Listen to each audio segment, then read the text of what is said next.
lunch. Alright, I got the stream live. This way I can share it to everybody, and we'd be ready at 7:30 sharp. That's right.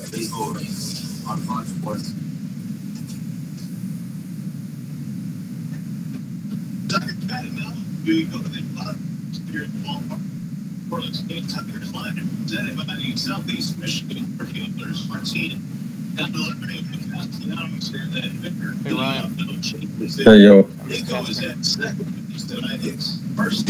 Hey, I can hear you just fine. Can you see me good?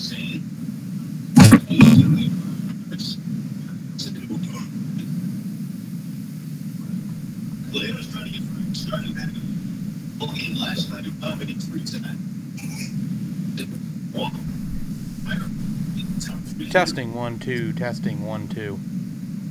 Testing 1 2 3.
This way defensively behind Joyce, Fowler, Piscotty.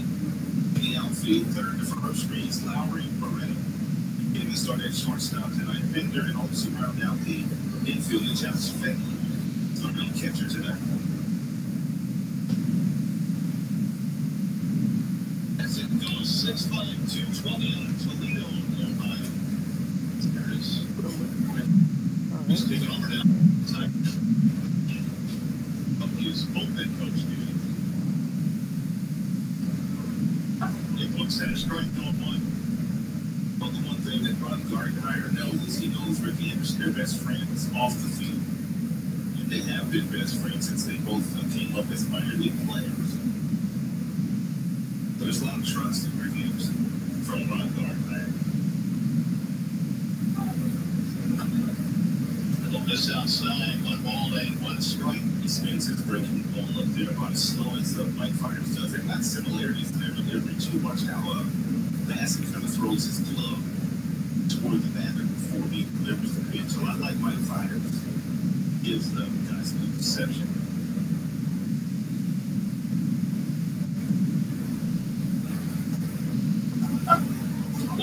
I told you we saw the site last night, right? Yeah. We're gonna have the party yet? Yeah. Yeah, pretty cool stuff, man.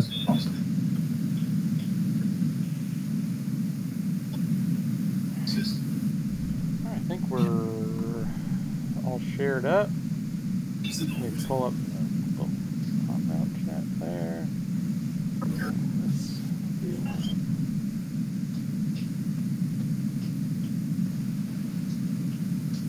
I think we're all straight. If we're not, we'll figure it out.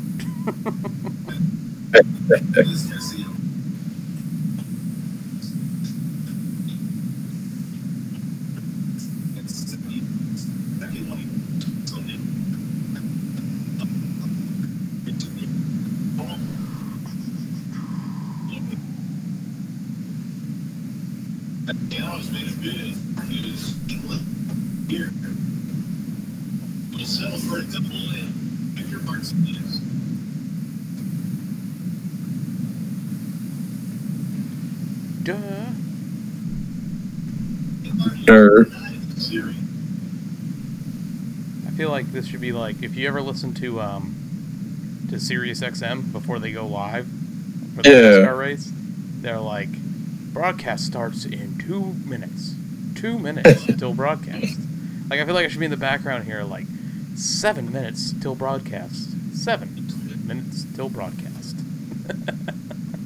You're listening to the Loose Lugs Network. You're on YouTube. People are going to be like, hey, Jay, shut up. Anybody in the live chat right now? That's a negative, Ghost Rider. Okay.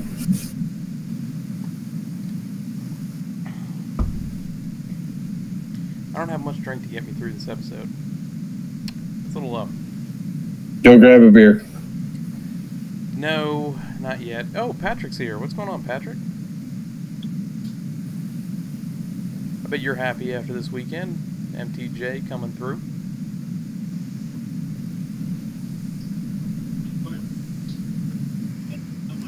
Did you see that video that NASCAR Chasm put up that I told you about? Yeah, well, that was... I saw the one about the Dave & Buster's, too. I laughed at that.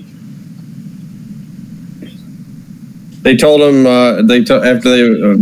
it was weird. It's like, hey, we just won the race. Let's go to Dave & Buster's. And then one of the guys was like, okay, I'll see you guys there. Guy shows up. No one's there. He's like, that was the code. We're not going to Dave & Buster's. It's on the NASCAR Chasm page, too, on Twitter. Oh, that's great. Hey, we're going live now. Okay. No. We're going live in 6 minutes. Okay. All I heard was we're going live. No, I know. I was playing the whole Cole Pern thing. Oh, yeah. I got you.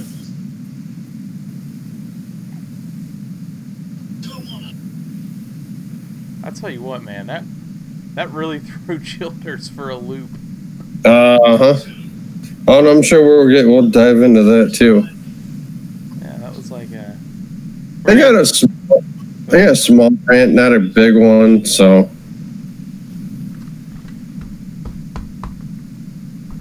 Going through all my pages, making sure it's all in order. Which it's not. Where does that one go?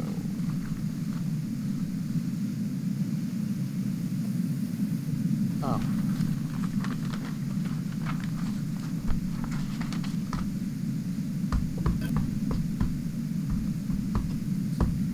Five minutes. 5 golden rings.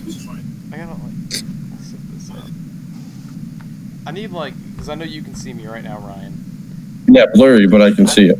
I need a stand that can hold these papers up. Okay. That either sits here or sits here, so I can always see it. And I'm not sitting there picking it up and working like that. Over it. What's that? And not oh, where's this at? Where's this at? Where's this at? And if I could find my freaking highlighter or go buy one, certain finishers I want to talk about, I could highlight.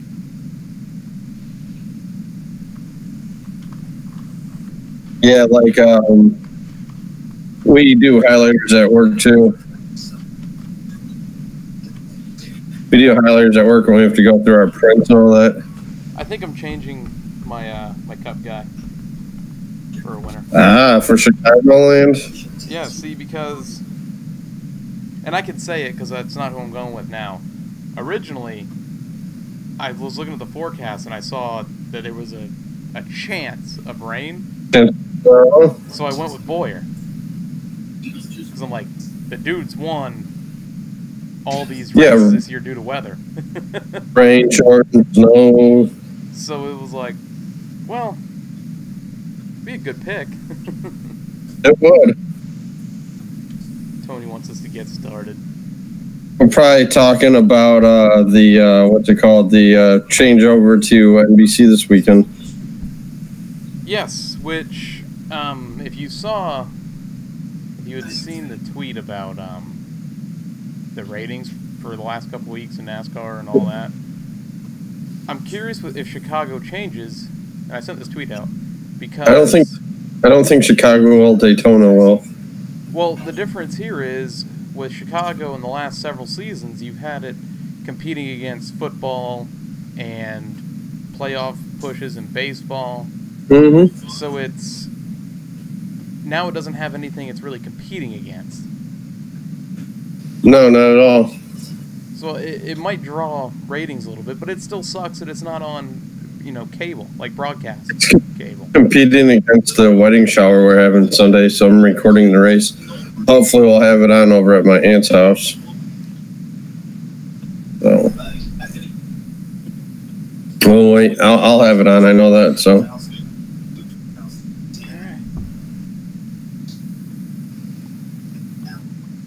you ready to get this thing started? yeah, oh yeah. All right. 2 minutes. I'm starting the intro now.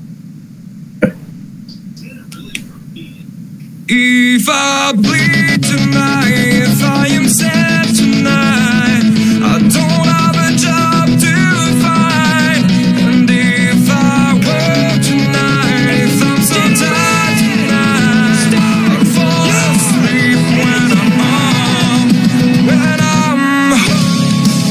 Ladies and gentlemen, welcome to episode 31 of the Lugs podcast. I am your host, AJ. With me, as always, is my co-host, Ryan. Co-host with the mostest. That's right. It's me. Woohoo! Man, AJ, I have a busy weekend ahead of me.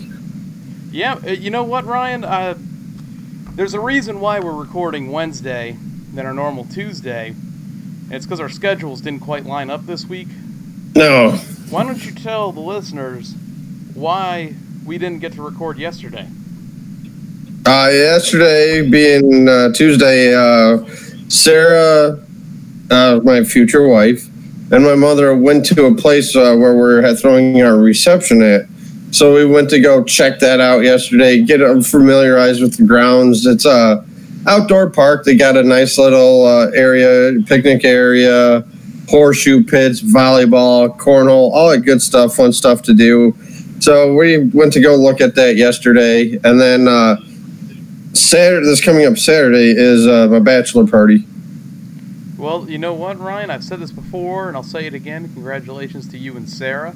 Thank you. You do have who I don't know if I could say it or not. I'm just going to go say it. You can tell me later if I was wrong or not.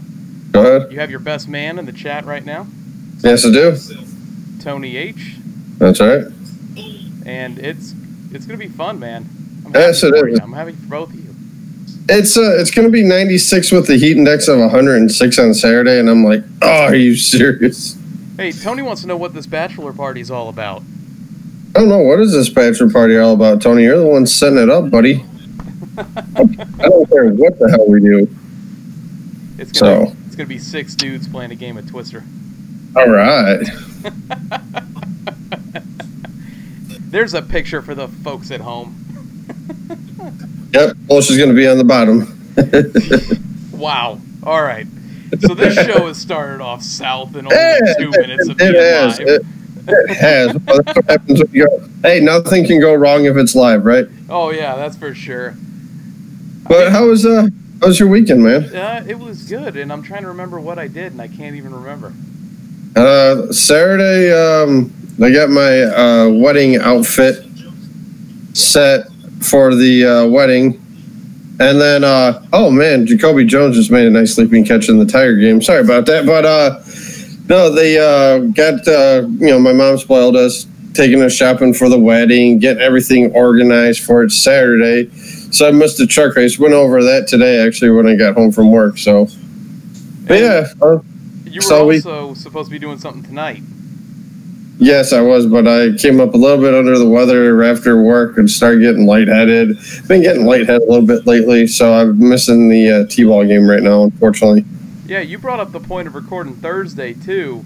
And I'm not going to be around tomorrow, so we can't record tomorrow. So it was like... We could have recorded Friday, too, and then it's like... Let's just say it's best if we don't record on a Friday because we might be a little occupied. The adult beverages will be in. Yes. Continue with your weekend, though. I cut you short on that one. Yeah, just kind of watched the race on Sunday. Did a little bit of housework yesterday after I got home, but other than that, relaxing weekend. That's good. Have you recovered fully from Michigan yet? Yeah, I'm getting there. It'll be here before we know it, the August race. So. Yeah, no, and we're only 10 days away from. Where you going? Podcast takeover of Daytona. That's right. Hopefully you get better service out there in Daytona than I do in Michigan. I won't.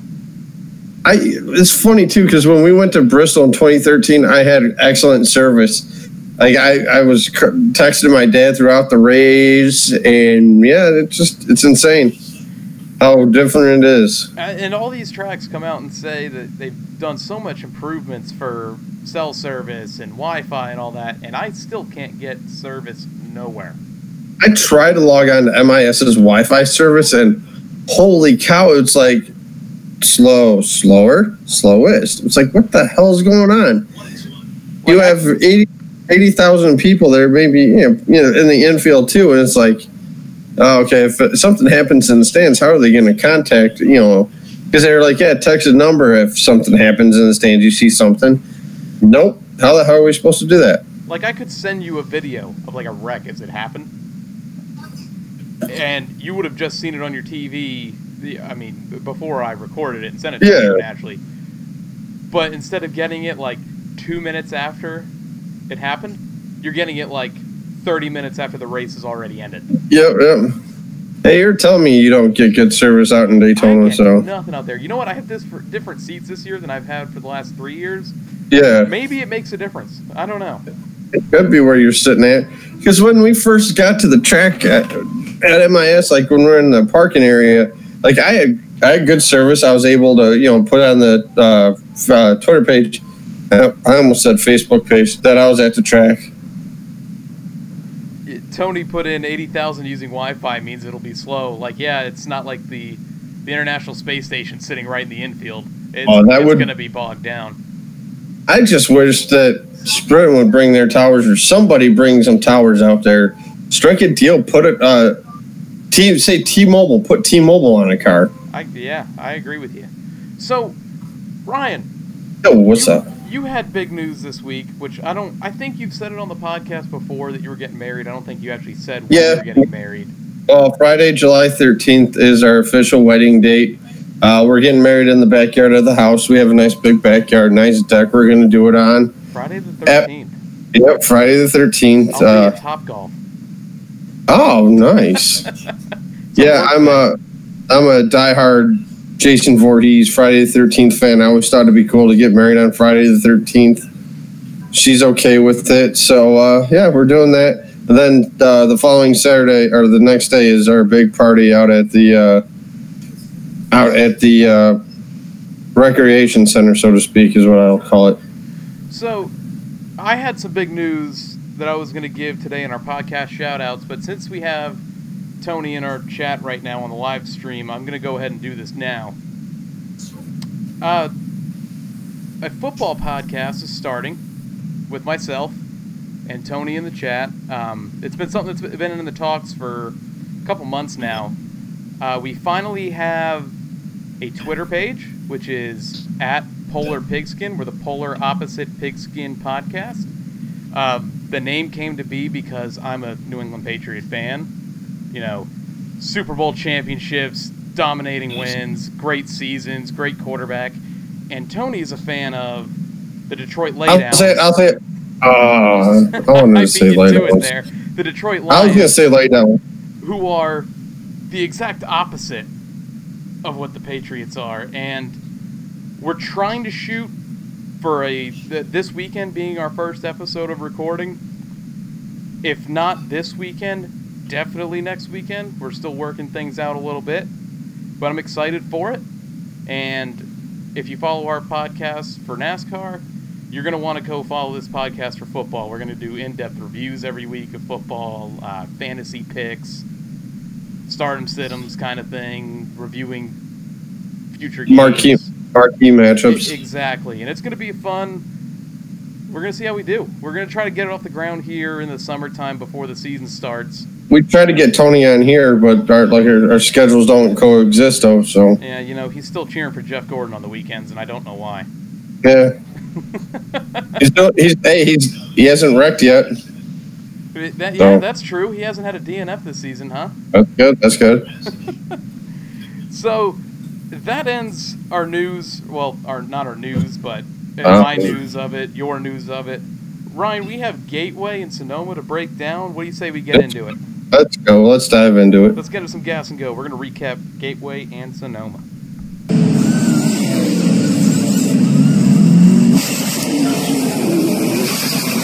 So, Ryan, it's been a while since we've actually been able to review only the race that happened that weekend. It's been like 2 weeks since we've been able to do this. It is. So starting off, we had the Camping World Truck Series at Gateway. This was on Saturday night, I believe, at like 8 o'clock Eastern Time. 8, yep. And we had a first-time winner in the Camping World Truck Series. Justin Haley finally gets it done. I think he led the final 7 laps of this race to get the win. Yeah. It was funny, too. I said earlier that I was going over the race. I forgot to set the time, to go like a half hour, 40 minutes, after the program is set to end.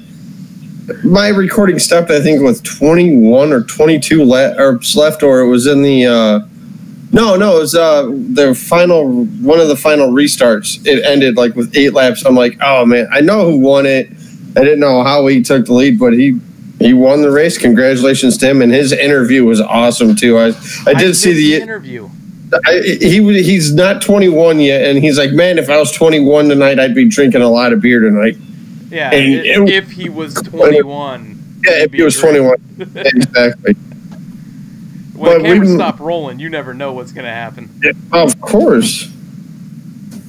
Ask Tony what happens when you're underage at a NASCAR race. Hey, he just said he's still crying over the 24 at heart. I know he is. At least the new 24 looks just like the old one. Yes, he does. So, Haley overcame what was a late surge there in the final 2 laps from Myatt Snyder. Or, not Myatt Snyder, Todd Gilliland. Gregson, too, was up there, too. Gregson was up there, but Gregson ended up finishing down the list a little bit. Yeah, let me get the... 10th. He finished 10th. But on that final restart, you had Moffitt spinning. I think it was in the middle of turn 1 and 2. Mm-hmm. And it I was surprised they didn't throw a caution for it, to be honest with you, because it was at the bottom of the racetrack. He kind of covered that bottom groove where everyone was running, it seemed. But hey, NASCAR didn't throw the caution flag, and Justin Haley got his first win because of it. Yeah, more power to them, though. There was, for the most part, what I did, like I said, did my recap. It was some good, hard racing, though. I mean, I'm not a diehard fan of Gateway. It reminds me a little bit of New Hampshire. I was telling Sarah earlier today, I wish they put a little bit of banking there. See what happens with it, but it's a flat track, so, I mean.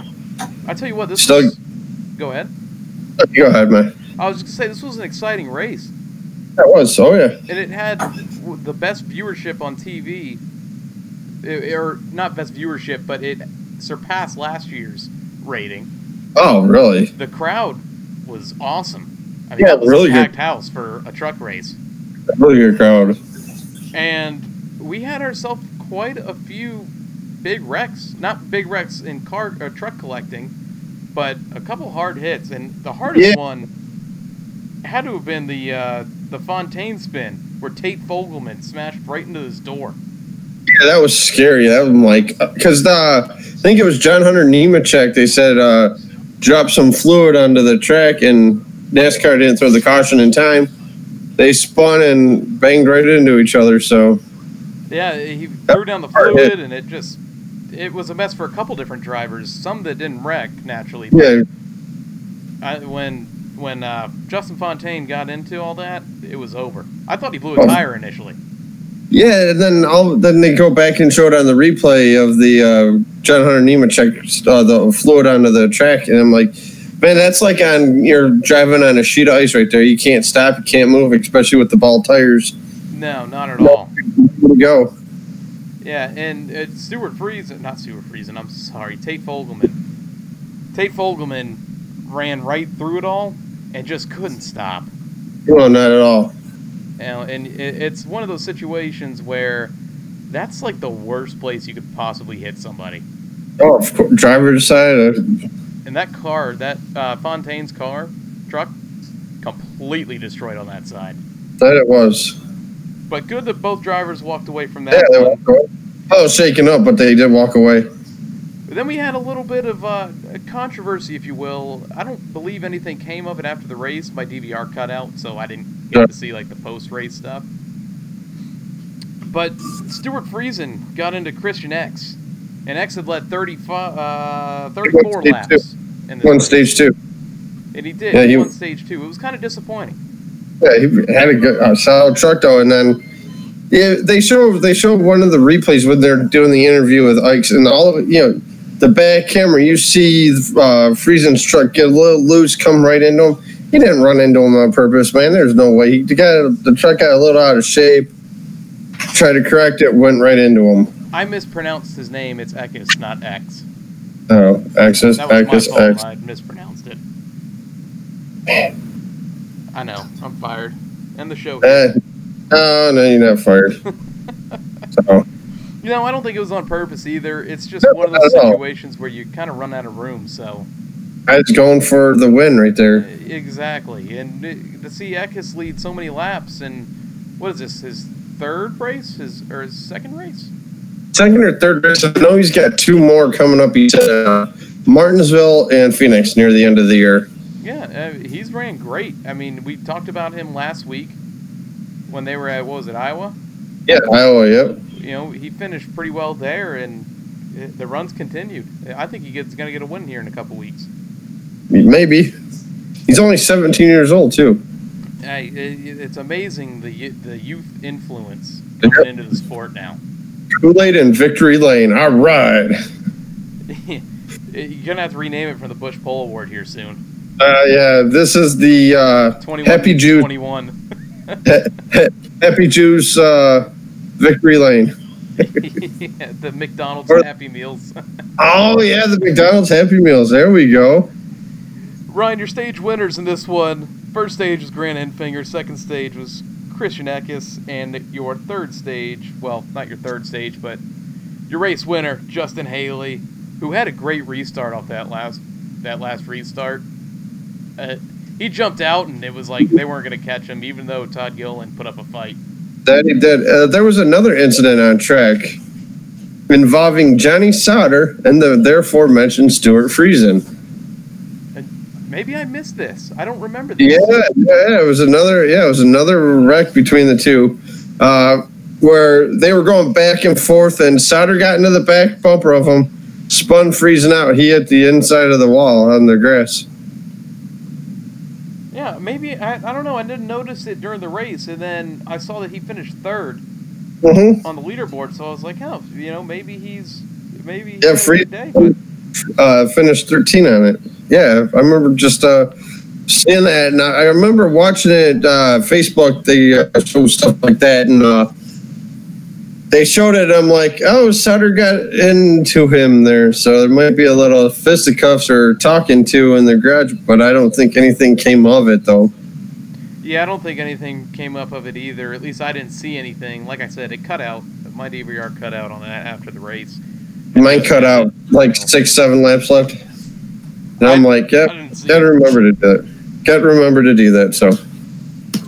Your top 5 in this one: Justin Haley, Todd Gilliland, Johnny Sauter, Myatt Snyder, and Zane Smith with a top 5 run. Yes. Out of your notable finishers, 6th place Chad Finley, 10th place Noah Gregson, and 20th Matt Crafton. Tough day for that 88 truck. Man, that whole organization as a whole, they haven't come around to Ford yet. And they don't have a win this year yet. No, we don't. That's what's scary right there, though. And they got some tracks coming up for Crafton. So yeah, you're coming up to Eldora here in a couple weeks. Oh yeah, it's the Eldora Spectacular. His favorite and best track out there. Not if you asked him last year, though. No, he hated going there. So you remember that he ran some dirt races just to get ready for it. oh yeah. Well, it's different though when you're driving a dirt car compared to a truck that's meant to be on pavement. So yeah, but it's a whole different ball game. It worked. AJ, I'm just looking at here. How about 7th for Jesse Little? Jesse Little finishing 7th. We've been talking about that young man a lot Mm-hmm. here in the last couple of weeks, and he's putting together strong run after strong run, and That he is. It's funny that you see it now. Like, I'm used to seeing guys like Chad Little, David Gilliland, Mm-hmm. and now it's like all the sons are coming in and taking over. So it's the same last name, different person. Yeah, exactly. Well, Jesse's got the same style hair as Chad did, so Yeah, no, true. curly, dark jet black hair. But yeah, what is going on with that team? I don't know. I can't put a finger on it, man. It's Same with Ben Rhodes. He's having some heartbreak this year too. Both of them guys are. yeah, but I mean, at least Ben Rhodes has a win this year. And he does. So you can't say it's a full heartbreak there, but I gotta say that team as a whole has been probably the disappointment this year. Yeah. I'd say. Going through your standings, your top 8, we are almost halfway through the season. Yeah, it's crazy. Yeah. I mean, think about it. NBC has 20 races, a part of their TV deal. Yeah. And you gotta think, 10 races, you're at the chase. So. Well, Fox Sports 1's carrying out the Truck Series. Truck Series, yeah. Yep. I'm just saying as a whole, though. For the sport, you're kind of hitting that halfway point here in a couple weeks.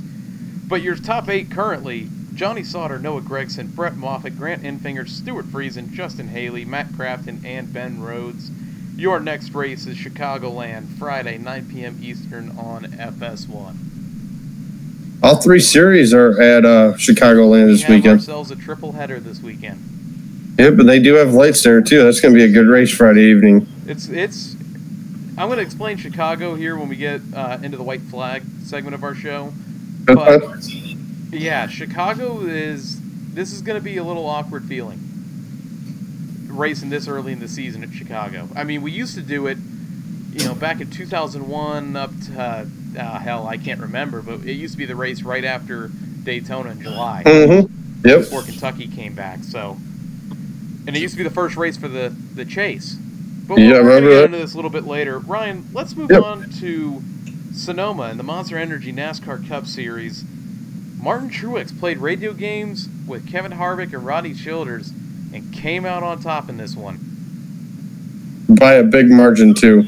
Yes, he did. The best way I could put this race is I thought it was a good race up until the last 40 laps of it. Oh yeah, exactly. When they made that decision to stay out, I'm like, he's won the race. He's won the race, and it's over. I mean, if they play their cards right, he's going to have a 20-second lead on the field. Which he came out in 2 that Harvick dwindled it down a little bit, but Harvick kind of came back a little bit, but it was just too little, too late. But it's funny because Harvick being dominant and Rodney Childers taking the blame, but I mean, realistically, after the first stage, we kind of knew it was a 2-car battle for the win. Oh, 2-car show, oh yeah. It was just, first it was Harvick, then it was Truex, then it was Harvick, then it was Truex, just back and forth, and it seemed to change every time there was a pit cycle, but then at the end of the stages, it seemed like those 2 guys would always come in before pit road closed. Yeah. And it sent guys like AJ Allmendinger and Denny Hamlin as your stage winners. Exactly. Who at AJ Allmendinger blowing a motor, or not blowing a motor, missed the shift. And Denny Hamlin realistically being a non-factor this whole race, which was unfortunate because we thought he would be. Realistically, it was Truex Harvick show all day long. Oh, of course. That's what it seems like it's going to be right now to the end of the year. Hey, it's going to be at this point, I think your Homestead Championship 4, Kyle Busch, Kevin Harvick, Martin Truex Jr., and throw me a wild card for the last one. There could be that factor though.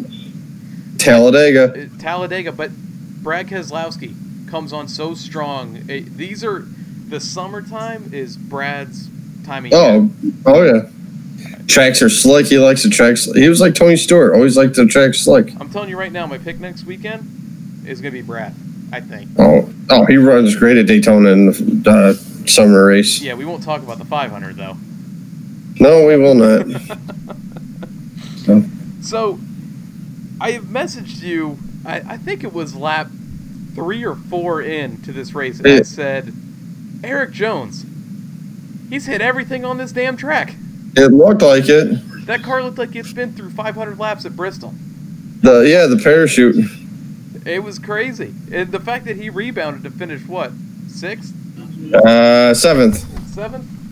Yep, I got this list in here. Yeah, 7th. And I failed to skip my page to the next one. Yeah. Go figure.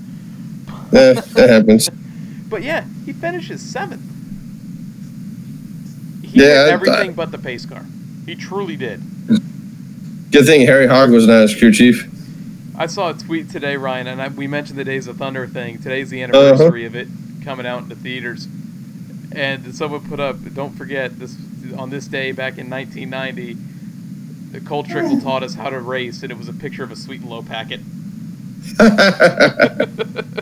The drafting on the leg. Oh, yep. So we mentioned earlier, AJ Allmendinger missed a shift. Yep. Really ruined his day. He took full responsibility for it. And at the same time, Jamie McMurray also went out. Yeah, the exact same time. McMurray, I think, was officially ruled an oil pump. Yep. And then, naturally, AJ Allmendinger was transmission. I felt so bad for him during his interview. I'm like, I'm watching it. And Jamie Little, she's asking the question, so what happened? And he's pointing at himself, me. And I'm like, oh, man. Because he knows he's a road course ringer. He does run good at Bristol restrictor plate tracks, but I felt bad. Just wasn't meant to be. Not this year. And Nope. the sad part of it was, I mean, up until that point, he was picking off cars one by one. I mean, as soon as he came down pit road and then got back out, it was like, boom. He kept passing cars. But that sucks when you go from 3rd to 1st. Exactly. And it ain't going to fare well. Just ask Bubba Wallace. Oh, man, he had a tough time this weekend. Notice I get to change the name almost every time because there's been so many different people now that have done it. Bubba's glad he's away from Sonoma, that's for sure. And, you said Bubba's glad he's away from Sonoma. I bet Ryan Blaney is, though, too. Oh, after the power steering went out in that car? That's a hard track to lose power steering at. Now, I want to make a comment. This is due to what I heard on the Fox broadcast. And they said he kept pitting because his arms were cramping up. So they go out, make a run, then stop, let him rest up, then go back out. Well, someone had said to Ryan Blaney on Twitter that night, and he said, we weren't stopping because I had arm cramps. We stopped because it was a part of our pit cycle, and I got caught speeding the first time. So, oh, man. I remember a couple times, I think Ricky Rudd's power steering went out at Darlington. Mark Martin's power steering went out at Dover, but like they were saying in the broadcast, though, if you're at the tracks with the high bank, so, easier to get in there, but with a flat track like Sonoma is, dude, his arms he looked beat after that race. I was going to try to narrow it down to a couple turns where I think it would be a real big problem, but all 11 turns are a big problem. When 11 turns, You're going curve. Up a hill. Yep. You come down to that slow stop at 11, you go through the S's. I love that turn, though, number 11. And isn't it crazy? Like, it's turn 11 and is it turn 7? Where they come out across the wall that cuts in for the road course. Yeah, turn 7. And they head down to that corner on the straightaway. Yeah. It's amazing what the difference is that the car behind seems to always have the advantage because they get to brake a little bit later and use that other guy as like a buffer or a bumper. That's why those are always the good passing zones. I mean, you saw Hamlin do it to Stewart on the final lap a couple years ago in Sonoma, and then Stewart took the lead again from in turn 11. So Exactly. it's there's not many places to pass at Sonoma, No. but damn, when they get to those two turns, all hell breaks loose. Oh, yeah. I don't know if you noticed it during the broadcast. DW said they only run 2 road courses still. Oh, yeah. Well, I mean, Oops. to his defense, I think I would also have said that. Yeah, true. I'm not used to the Roval being there, and especially when your TV's not the one doing it. That's true. I know they got a big test coming up, I think July 10th, they said. They do, and just adding on to that, I didn't put it in our news, so I'm going to put it right here. Uh-huh. Did you see that fans are going to be able to test out the Roval themselves? With their Yeah, I saw that. Yeah, I was telling Sarah that. I'm like, Sarah, you want to drive down to Charlotte to drive the Roval? She's like, you really want to go down there? And I'm like, yeah. I'm sorry. What? If they tell me don't go on the Bankings, I'm telling them screw them. I'm going on the bank. I'm hitting the going on the Bankings. bank. Oh, yeah. Only do 25. Screw that. I'm doing 100. Let's go. Yeah, let's see what this thing maxes out at. That's right. Ryan, there was going over the final results, the race report after the race. I saw that Cole Witt finished down in 35th, and the cause of his finish was due to accident. When did he wreck? I don't remember him wrecking. In a race which only saw 3 cautions, 2 for stage break, 1 for AJ Allmendinger. Yeah, stopping on the track. I don't remember seeing Cole Witt wreck. I don't either. And on top of that, I went back through the highlights of the race and tried to detail it out through the race that NASCAR uploads to YouTube. Mm-hmm. I saw nothing. Really? I know at the end of the race, Suarez and Johnson got into it where Suarez got turned around. They did that on the Fox Facebook page. But no, about Cole Witt, I didn't see anything about him not finishing. No, like I told you, I think it was last night when we were talking, I said, I missed 6 laps of the race, and it was the first 6 laps of stage 2. Yeah. Other than that, I saw flag to flag. And what I saw, I didn't see him wreck at all. I didn't either. But who knows? Maybe it happened then. He could have, maybe his car didn't make it back to fuel and he ran into one of the runoffs. I don't have no idea. All I know is he ran 57 laps and then was out due to accident. That's crazy. I missed it. Me too. But the fact that you had all but 4 cars running at the end of this one, that's pretty impressive. It was. Especially for Sonoma, a track that likes to create a big one here and there. Yeah, especially if a driver's got a little beef with somebody. Hey, payback. It's funny to think that a track as big as Sonoma, Watkins Glen, and even the Roval coming up can be such a payback type track. Oh, yeah. You were getting ready to say something, Ryan. What were you going to say? Oh, no, just about the Roval, though. I know they've redid the design of it, too. And they had Jeff Burton on there a couple months ago. And there's a lot of elevation changes on this. You won't expect it, but they did like an onboard camera. He's driving around a Camaro or something like that. NBC is probably a Camry or something like that, but we'll say Camaro. And he's going up and down, and it's like since they redid the configuration, because the first configuration that they had, which they have in the game, by the way, you're doing 35 miles an hour. And I think it was AJ Allmendinger or Kurt Busch. It's one of the guys that said, fans are not going to want to pay us to see us do 35 miles an hour. And that's when they redid the configuration out where they're doing more higher speeds on it. It's going to be very, very interesting. And I think it's, the second race of a... I thought it was the last one. I don't remember if it's the last one or the second one, and damn me for not having my schedule in front of me. Can you imagine that, being an elimination race? Mm-hmm. Like, that's more of a crapshoot than, say, Talladega would be. Exactly. Because it's a racetrack that you can now use for fuel mileage, which it was before, yeah, but more so now. I did see something, too. Like, I was looking into tickets for that, just to see how much they're going to be for it. Mm-hmm. As of right now, I don't think they have any seating a part of the Roval. All they got is the traditional seating. Really? As far as I know. Well, I don't think you'd have enough room in the infield to put anything. You can put a couple, makeshift bleachers there. Yeah, So. I don't know. Patrick had just commented in our chat, Ryan. Sonoma's relatively drama-free.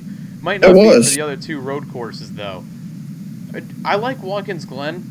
I love Watkins Glen. 10 times faster than you can at Sonoma. And that leads usually to drama. I remember Jeff Gordon and Sam Hornish's wreck there. Yeah. Oh, yeah. One of the hardest wrecks. The barrels. Yeah. How about Ryan Newman too? Ryan Newman as well. The catch fence there. Yeah. And the Roval. The Roval, I think, is going to be pretty interesting to see, and it might have some drama to it. I think it will too. Coming back though to Sonoma and the race we had Sunday. And going back to the Truex Harvick dominance that I forgot to mention earlier, they combined to lead 97 of 110 laps. Like I said, from lap 1, it was a 2-car race. Yeah. And a little bit of a homer throw here, just real quick, was Chase Elliott. What a solid run for not being known as a road course guy. How about my pick, Kurt Busch? Yeah, you know where my picks both finished? Let me see here. 38th was one of them. 38th and Joey Logano in 19th. Who was my other pick besides Kurt Busch? I forgot. Let's see. Going back a couple pages here. I'm unprepared on this one. Yeah, it's all right. I forgot. I know I had Kurt Busch and then the 21 Paul Menard. Paul Menard, yeah. And Paul Menard finished 26th. Damn. But you beat me. I went out of the loop on that one, so on the Menard one, so. Hey, this week's gonna be another one where we go a little bit out of the loop, I think. So the Chase Elliott story, Ryan. At one point in the race, DW said that 9 car is probably a top 10 car. I don't know about a top 5 car though. Yeah, where did you finish? 4th. 4th. Like I thought Chase all race was good. People. So I'm just happy that NBC's taken over. To be perfectly honest with you, I like NBC's broadcast better. They're like I love NBC. Fox does a good job when they're on their game, but I'm ready to see NBC what they do. I know there's a ton of people are like, NBC takes way too many commercials. NBC this, NBC that. It's like the one gripe I do have about NBC right now. Why are you putting races on cable, on NBCSN? Yeah. It's a problem on both sides of the spectrum, both ends of the spectrum. Because you got Fox who uses FS1 and NBC uses NBCSN. Now, I don't want anyone to think that I hate the Fox broadcast or anything, because I genuinely do like their broadcast. I think Darrell Waltrip is starting to become too old for what's going on now. You need a fresher perspective, I think. Yeah, that's why I'm surprised Junior didn't go there. Yeah, but you already have Gordon there. Yeah, exactly. And now you get to bring Junior in with, like, Jeff Burton, Steve Letarte, those guys. Jeff Burton can't keep his trap shut, so. All right. That's Ryan, we're moving on. No, I'm not saying that's a negative thing. It's just I'm interested in seeing how they're going to do this. Like, I wish Dale Jarrett was in the booth. Hopefully Fox hires him, but I doubt it.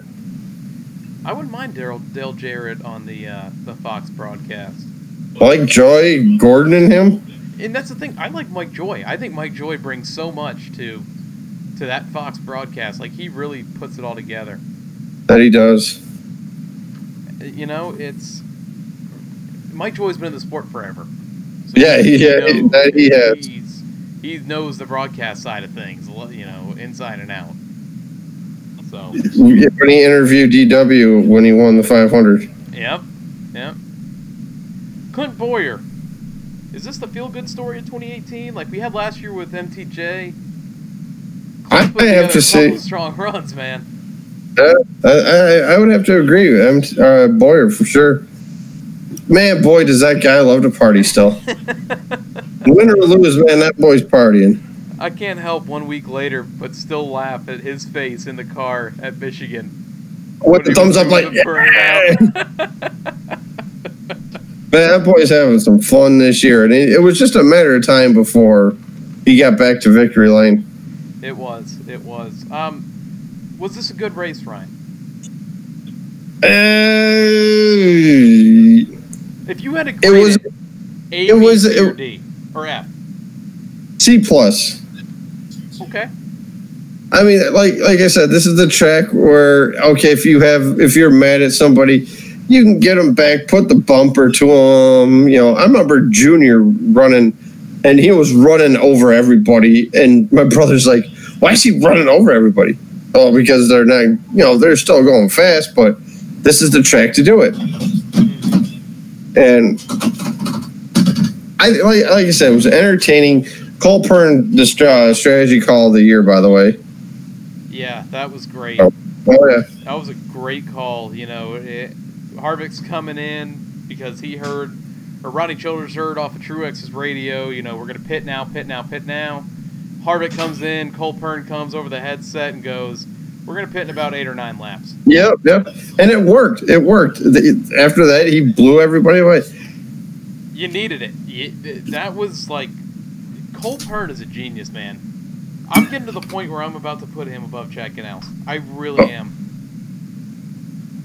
Currently. Okay, currently. Okay. Don't get me wrong. I put Chad Knaus in like a top 5 crew chief all time in NASCAR deal. I don't put Cole Pern there quite yet. Yep. But right now, if you have to ask me what crew chief I want on top of my pit box, it's Cole Pern. Of course. Give me that guy. The windshield wipers. Don't like them. There is not a cloud in sight. And we still have windshield wipers on some, not all of the cars. Mm-hmm.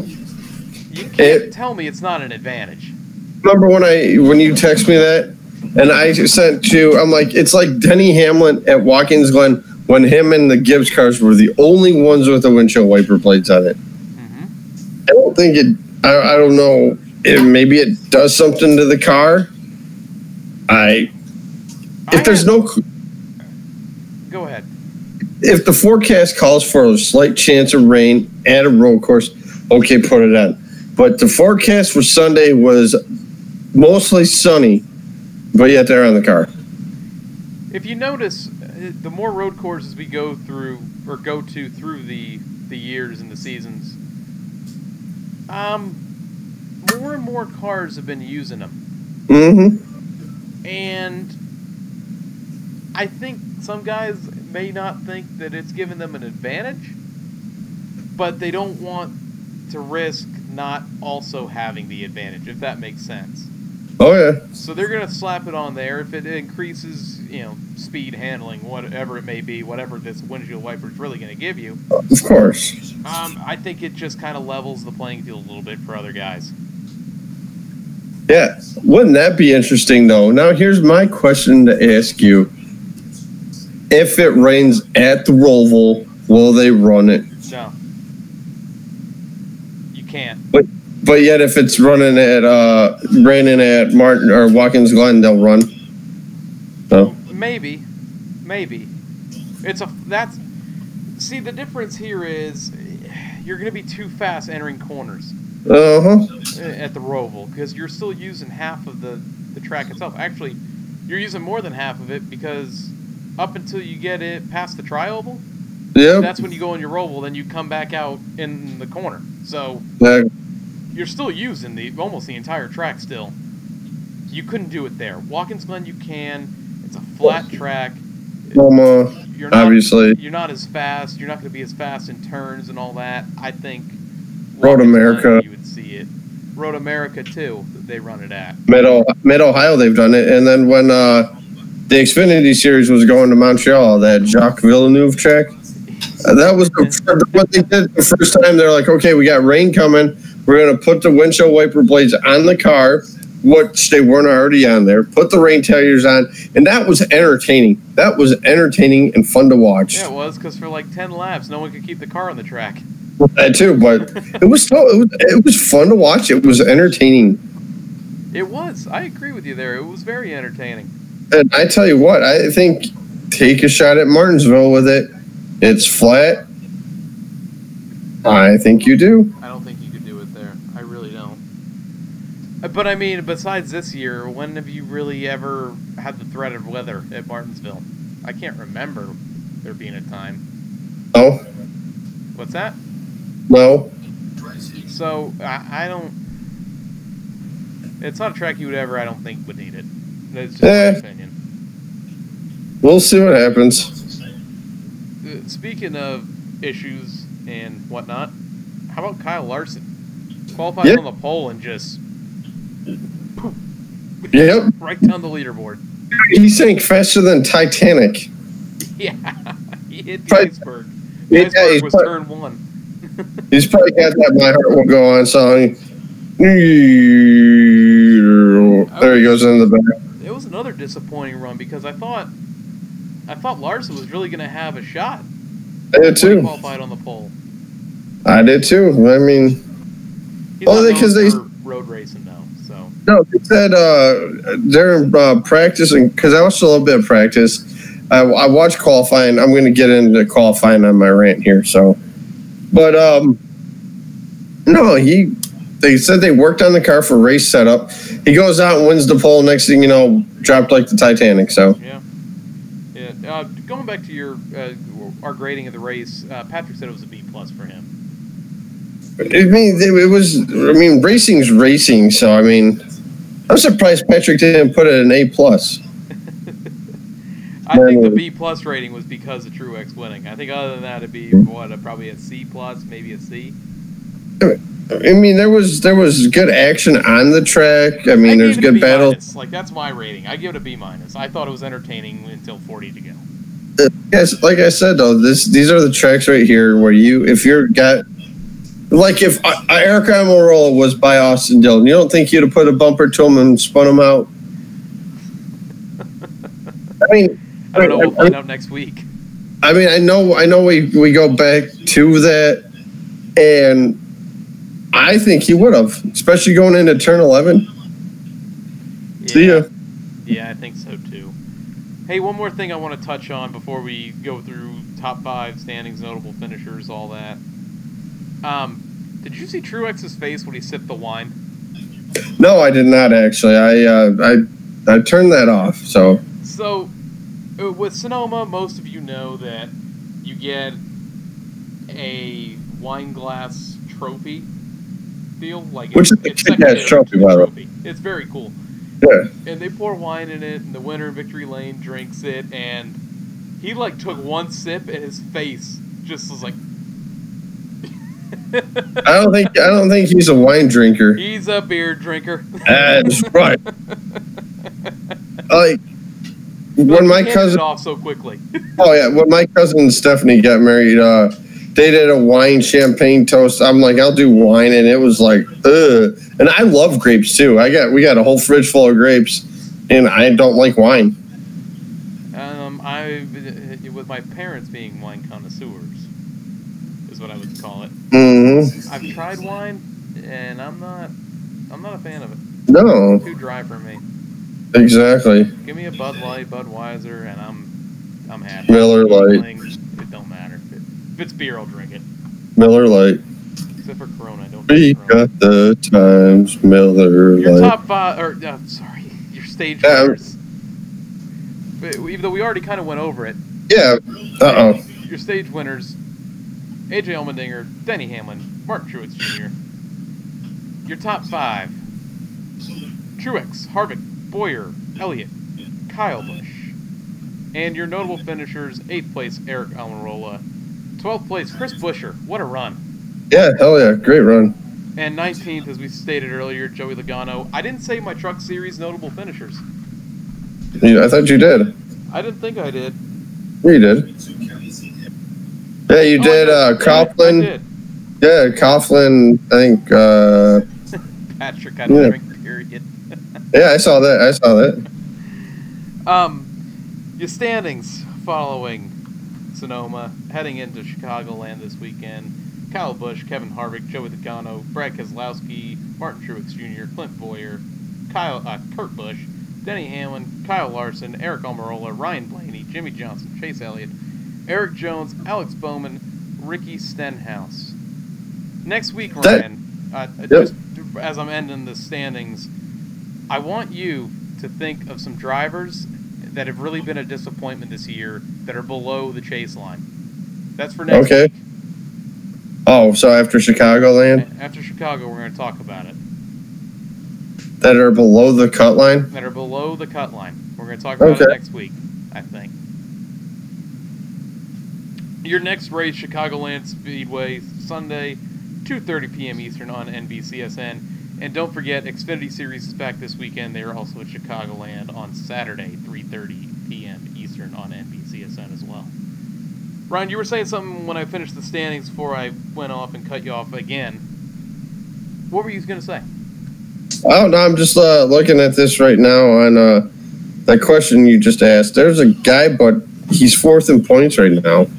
Not having a win is Keselowski's one of the guys, but he's fourth in points. I mean, yeah, but just remember that will reset.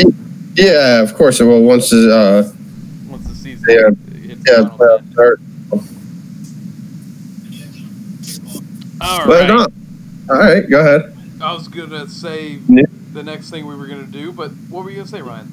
Yeah, news time, isn't it? It is news time. Alex Bowman, 9th at Sonoma this weekend. That was a good finish for him.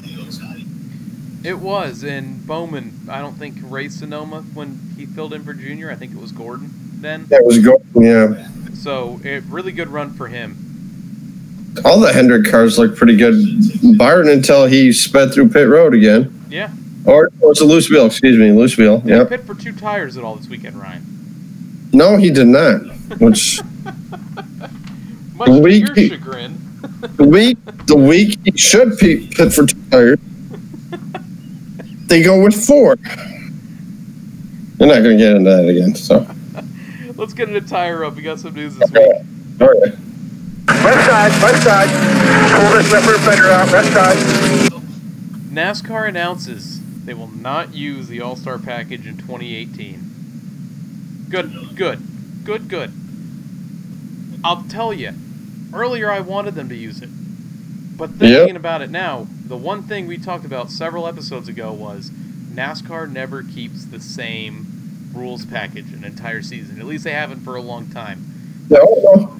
The fact that they're sticking to their guns now is a breath of fresh air.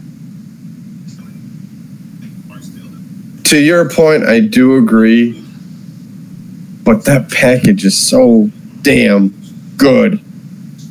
Well, you're upset because of Michigan coming up in a couple weeks. You wanted to see it there. I wanted to see it there. I wanted to see it at Pocono in Indy as well. And another mile and a half to see what it is. I think you're going to see it a lot next year. I really do.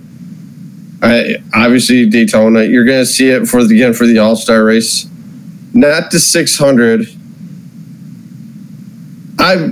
Like Steve Letard's mad about it that they're not using it. NASCAR America, he was like I don't know why they're not using it. Rave reviews from the fans, the drivers liked it. And then he brought up what happened at the Coca-Cola 600 with Kyle Busch dominating. Now I think, and tell me if I'm wrong here. Okay, I think you're wrong. I kind of pictured NASCAR's idea here. Okay. So you bring in this package next season. It's going to be Monsters last year with their deal. Uh-huh. You're going to try to... The first mile and a half track you use it on is really going to tell how the rest of the season's going to go with the package. For wherever you may use it. Mm-hmm. Maybe. Now they... Well, go ahead. No, are you thinking they're going to run it at Atlanta? I don't think they're going to run it at... No. There's only certain tracks that you can run it at. But yeah, exactly. If you take some of these tracks that have low attendance, low ratings on TV, and you can put asses in the seats and get people watching it more, and put it on a freaking local channel, your local Fox and NBC channel. Yep. I think this is how you can draw sponsorship, fans, all of that. I think there's a whole it's all about the green, man. It's all about the green. It is. So this way you get a big title sponsor that wants to come in, bigger than Monster. You get fans, you get merchandise sales, you get ticket sales. Oh, of course. And even for people that are casual fans that can become diehards out of this, for your cable providers, you're gaining money for the fans buying extra channels. Mm-hmm. Even if they just want to watch it on their phone. Like, there is a whole marketing idea behind this. I guarantee it. I guarantee that's what they're going for. Oh, I think so too. This year, at this point, you're halfway through the year almost. It's kind of... It's hit or miss. Exactly. Let the fans complain this year. Come back next year strong. Yeah, like I said, I'm upset they're not using it. I thought the All-Star race was one of the better races of the year so far. I mean, minus the 500 till the end. And I don't know. I'm hit or miss with this. Like, I love that package, like you said. Who's going to be the sponsor if Monster doesn't sign on? I know Coca-Cola's talking about it, and that's who I think it would be. Yeah, I wouldn't mind seeing that. And they're bigger than Monster. They own Monster. Yeah, exactly. So Coca-Cola presents Monster Energy NASCAR Cup Series Racing. Ryan, our next bullet point here, news point. Mike Joy, DW, Jeff Gordon, expected to be back with Fox in 2019. Not surprised. Really not. Nope, I'm not either. A feel-good story here. Jimmy Johnson wins Fox's Bernsey Award. Yes, I did see that. Yes, right before the race. Pit box all race long. Mm-hmm. It's good to see. I'm sure you heard the Wendy Venturini. I did. Wendy Venturini. She was injured in a cycling accident in Sonoma. From what I read on Twitter before we went live, she is actually on her way back in a motorhome. Oh, nice. So that's good to see that she's out of the hospital. It's a pretty scary situation, actually. Yeah, it is. And this last news point, Ryan, this came up yesterday. When I read it, I immediately put it in our show. NASCAR looking to further limit Cup drivers in lower series from 7 races to 5 races. I'm all for it. Same. Now. Do it now. If you haven't if you ran 5 races now, you're done. Exactly. 5 races, you're done. Yep. I agree 100%. I should have said this before the start of the show, but the sprint driver that got killed over the weekend, Jason Johnson, got killed in a dirt track accident over the weekend. I think that was in Wisconsin, if I'm not mistaken. But thoughts and prayers to him and his family. Yes, sir. Tragic stuff, man. I actually seen they actually put the video on it before they knew he passed away, and I saw it, and it was pretty violent. I haven't seen it, nor do I want to see it. Yeah. And then next thing you know, I wake up Sunday morning, and then he says that that he had lost the battle. It's kind of, and it's very unfortunate. And thoughts, prayers go out to the friends, family, everyone close to the man. And then I want to explain this a little bit further too with what I say here. I had posted on Twitter when I found out about this that due to my lack of watching dirt track racing, and it's not because I don't want to watch dirt track racing, it's I don't have access to watching dirt track racing unless I watch replays on YouTube or something like that. I never get to watch it live, which I would love to. Go to a dirt track by you, isn't there one? No, there's not. The closest one to me is an hour and a half away. That's probably pretty much the I-96 Speedways, I think, is our closest, and it's up near Lansing, so past Lansing actually. So I would love to go watch dirt track racing live and all that. Oh. I think there's no more difficult form of racing. But I didn't want people to take that like I don't like dirt track racing when I posted that. Mm-hmm. Oh, dirt track racing is a blast. And going back to what you said about the video, and this goes for any motorsport death and deaths in general. We had Adam Petty, Dale Sr., Brian Clausen. I'm trying to think of the ones that were caught on camera. Wasn't Jason Leffler? Maybe Leffler was on camera. I have not watched. I can count on one hand how many times I've watched each wreck, and I don't want to see it. Exactly. Because you think more about the people, the families, the friends, the kids that are all involved in this, the teams, everyone close. You know, they got families. Of course they do.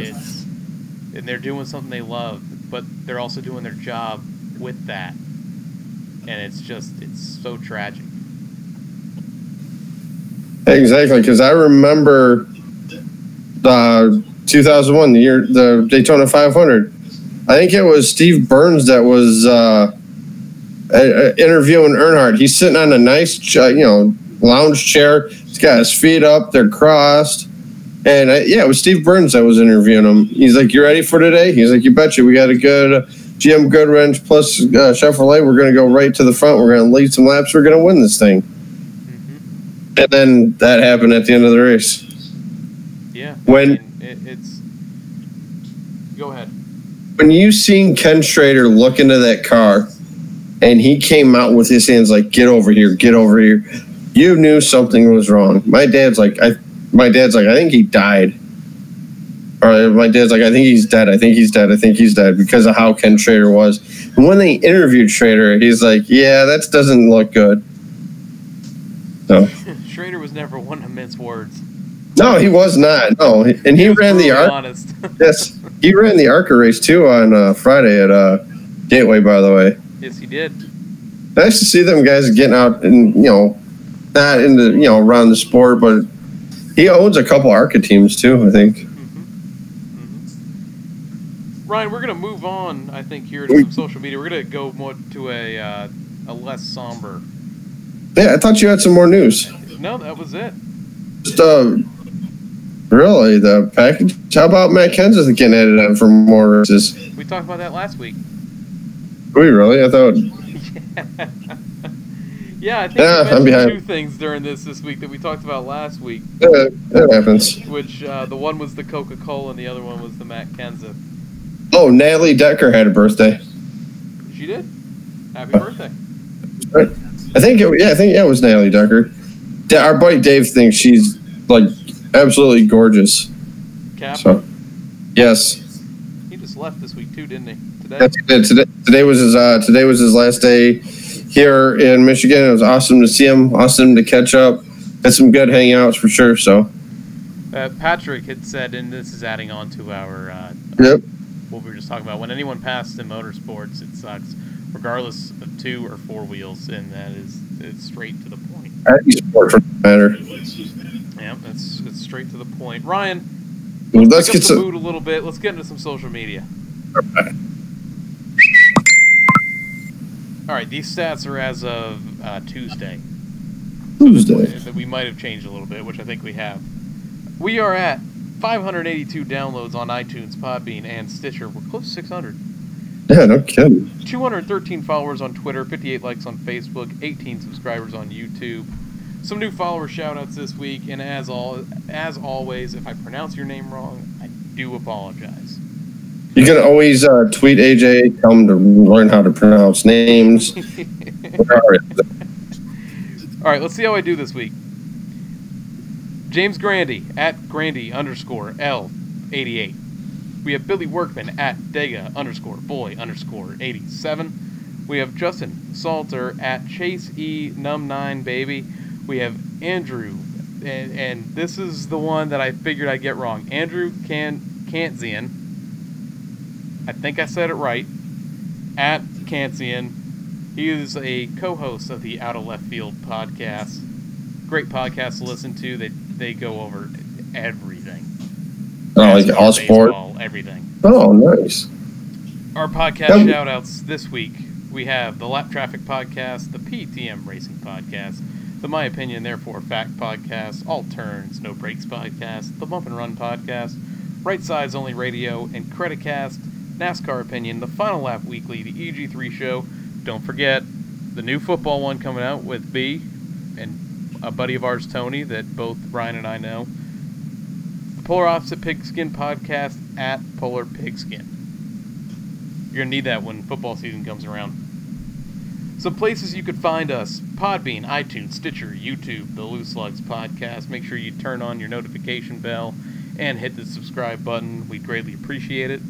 On Twitter, we are at Lugs Podcast, #LugsPod. Give us a follow on there. We give all of our show times, notes, updates, giveaways, all on our Twitter page. And our lesser used Facebook page, if you search in the Loose Lugs Podcast, we pretty much double post. Whatever goes on Twitter goes on our Facebook page for the most part. Our personals, myself, Grey Goose F-150, and Ryan. Rancola 88. That does it for social media, and I don't think I got anybody's name wrong this time. We'll find out here in a couple days. Yeah, when I get cussed out on Twitter. So when you and Tony do the podcasting, are you guys doing live shows or what? I think we are. I think we're going to do it the same way as this, just because it turns out so much easier and so much quicker. That it does. So I'm going to actually, later on tonight, maybe tomorrow, I'm going to tweet out the page and all that. Where to follow it if you are a football fan or if you just like hearing my voice. Or Tony's. I think they like looking at your face. Yeah, I mean, that too.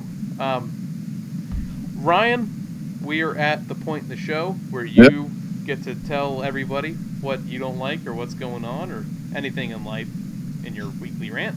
Oh, yes. What do we have this week, Ryan? As you all know, you have heard me complain, bitch, piss, moan, throw crap at my TV about qualifying. Sarah just did a palm smack on her head. But, what was it? Yeah, because it was an impound race. Saturday broke the camel's back for me. It was a 25-minute session. Hamlin goes out, but in all due respect, there was in the K&N practice, a car did blow up, oil all over the track. They did the oil dry, speedy dry, everything like that down on the track. They go to one of the runoffs and stay there and sit there. And I don't know if they're playing Words with Friends on their phones. I don't know if they're tweeting. I don't know what the hell it is they were doing. Wordscapes. Yeah, Wordscapes. Thank you, AJ. I guess that's the new trend these kids are playing. Or they could have been playing Pokemon Go. I don't know.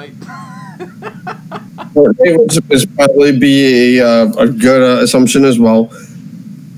But you had like 8 or 9 cars, maybe more, in one of these runoffs before they get to do their lap.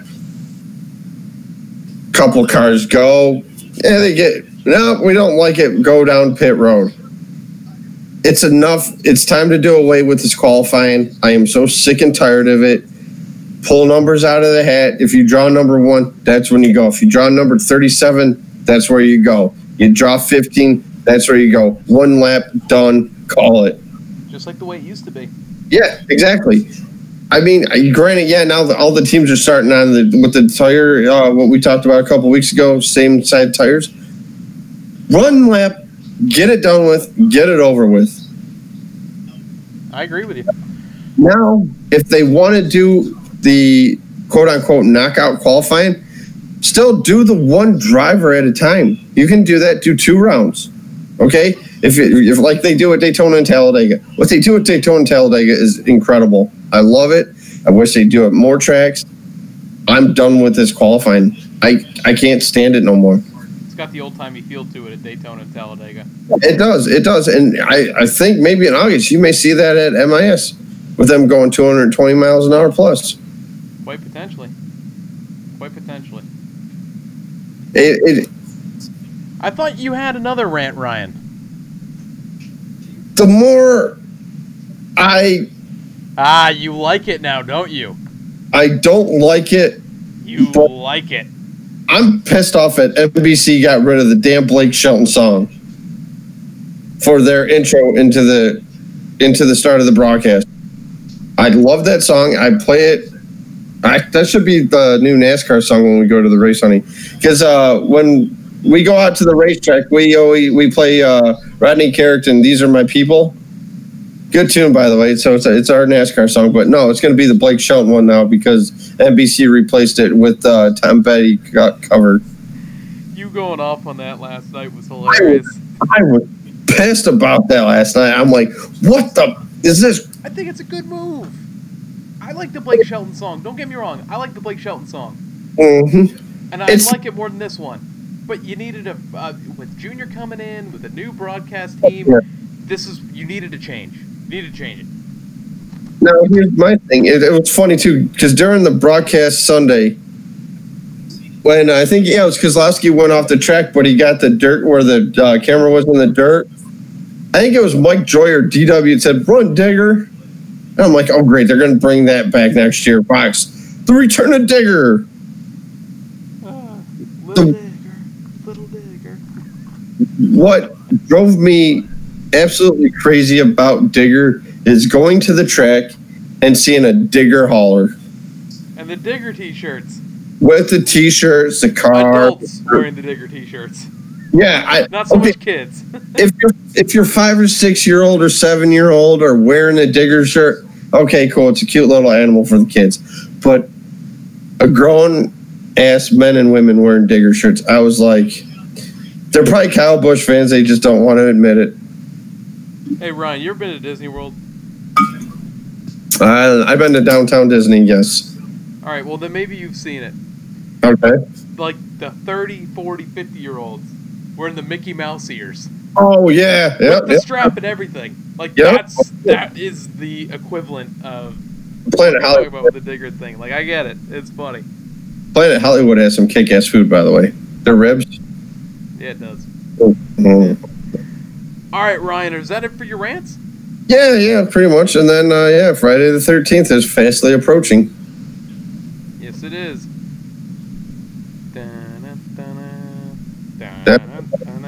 Okay.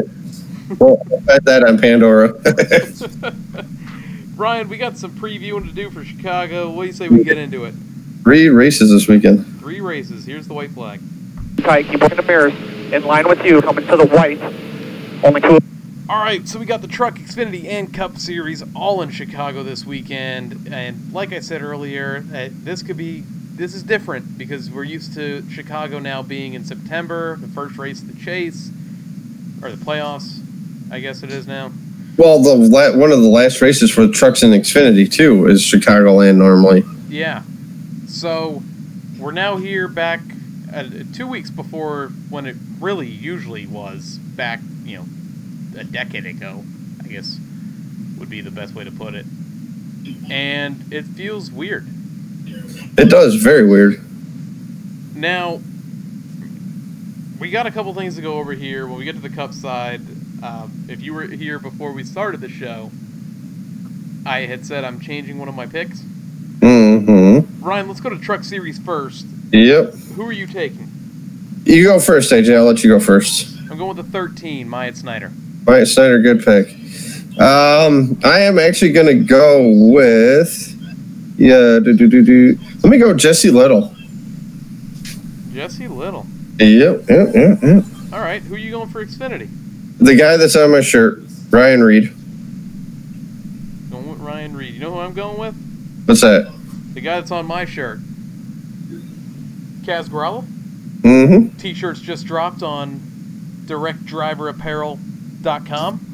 Make sure you go get yours. I think they're $25. That's not bad at all. Nice shirt, too. It just came in last week. He almost didn't have a sponsor for this race. Did you hear about that? I did not. Yeah, I think, if I'm not mistaken, I think it was on Facebook, on NBC. Yeah, it was on NBC's Facebook page, NASCAR page. Mm-hmm. He almost didn't have a sponsorship for this weekend's race, but somebody, I forgot who came on board, to help fund the car this weekend. No kidding. Yep. Wow, that's something. Yeah, no kidding. Wow. And the Cup side, Ryan, go ahead with your pick, because I think we're going to pick different guys here. Yeah, for the Cup side, I am going to go to the 2 of Brad Keselowski. He's won at Chicagoland before. He's due to get off the schneid. It's supposed to be warm. It's supposed to be hot and slick. Give me the 2 car in victory lane. And as my dark horse,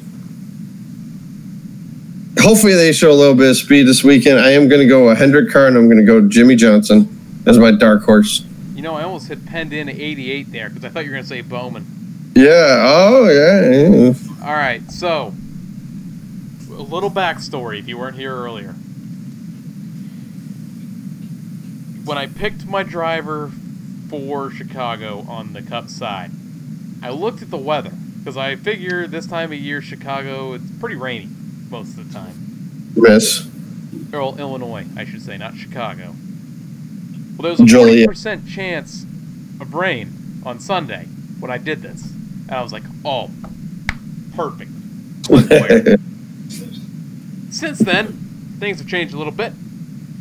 And I saw a stat today that, me being the homer that I am, with that guy right there, he has led over 100 laps at Chicago in only 3 years. I'm picking Chase Elliott as my winner, which is unfortunate because I want to see him win next weekend. And my sleeper, Clint Boyer. I'm going to go flip-flop. Ah, flip-flop. All right. Flip-flop in my sleeper and my winner. What do you think we're going to see this weekend? What do you think the deal's going to be? Hopefully we see some good racing like we've been seeing. Hopefully we don't see a guy pull out to a 12, 15-second lead. I mean, like I said, hopefully we see a good show this weekend. Here's a question to ask you, AJ. The NBC side, what are you expecting to see from them in their booth? I'm excited. I am too. Excited because when Junior was doing the broadcast with NBC at the end of the year in 2016, I thought it's a fresh out-of-car perspective like it is with Gordon, except this is on the NBC side. And I think Junior has an knack for broadcasting. The way he describes what's going on is perfect, simple, and very educated, I guess would be the best way to put it for a broadcast. Been around the sport all his life. Exactly. I mean, he's grown up around it. There is no better guy you could possibly throw in there. And eventually, I think Kevin Harvick takes over on Fox when he retires. Oh, I do too. What are your expectations? Harvick's ready. Harvick's ready to get into the booth. I've always liked Rick Allen. Rick Allen, I don't know if anybody follows him on Twitter. If you don't follow him, always responds to messages. He likes a lot of things on Facebook, especially if it's race related. I think it was the Kentucky broadcast last year. I'm like, yeah, get ready to watch. Good luck tonight on the broadcast. He like, hey, thanks for the everything. I'm like, oh, cool. But no, I wonder if they're going to have like they did for the Brickyard with Letarte and Burton, like where Larry Mack is or something like that, and then have Junior. Yeah. I guess they've been during races that they're watching on TV and going by that and seeing how everything works out. And I guess from what a really good street going. I'm just mad at the fact that NBC down Rick Allen. Because we were all the races on speed for the ARCA, the Truck Series, always getting hyped. Can't hype no more. No, I mean, I like the way Rick Allen calls the race still. Oh, I do too. I'm just saying I think NBC's toned him down a little bit. Maybe. What they need to do, hey, Rick, you need to go Doc Emmerich crazy. Scar! So, but no, like I said, I'm looking forward to the broadcast. People are going to be complaining about it on Facebook because that's what people do. That's for sure. Well, like last year when Rick Allen was covering some track and field event and they had Lee Diffie in the booth. Yeah. I love Watkins Glen. Watkins Glen, and it was Michigan. Yeah. And I love Lee Diffie. I think he's great at what he does. He follows all. Great on that, by the way. He follows all forms of racing. Who cares he has an accent? Y'all get mad when we all talk like this? No. Yeah, I mean, get ready for Junior. The most southern accent you could possibly get. So Exactly. Imagine if when Clint Boyer gets into the booth. He's got a southern accent. I know what people are going to do, though, the most is complain about Kyle Petty. That's all they do. Well, Ryan, Yep. it's another episode in the books. That was. What do you want to tell the folks at home now that we're signing off for another episode?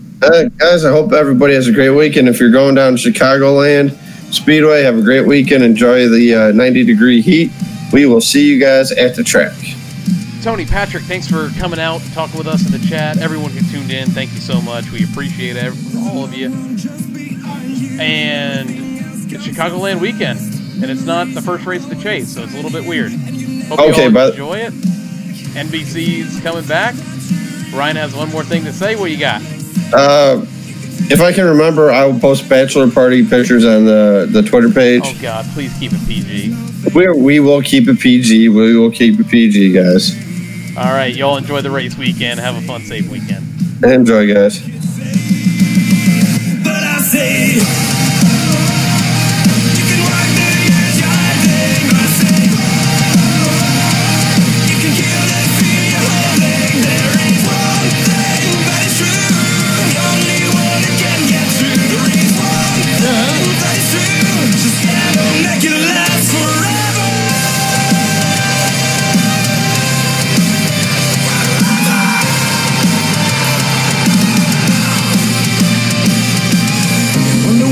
Can't feel relief with being blind or dumb. Find something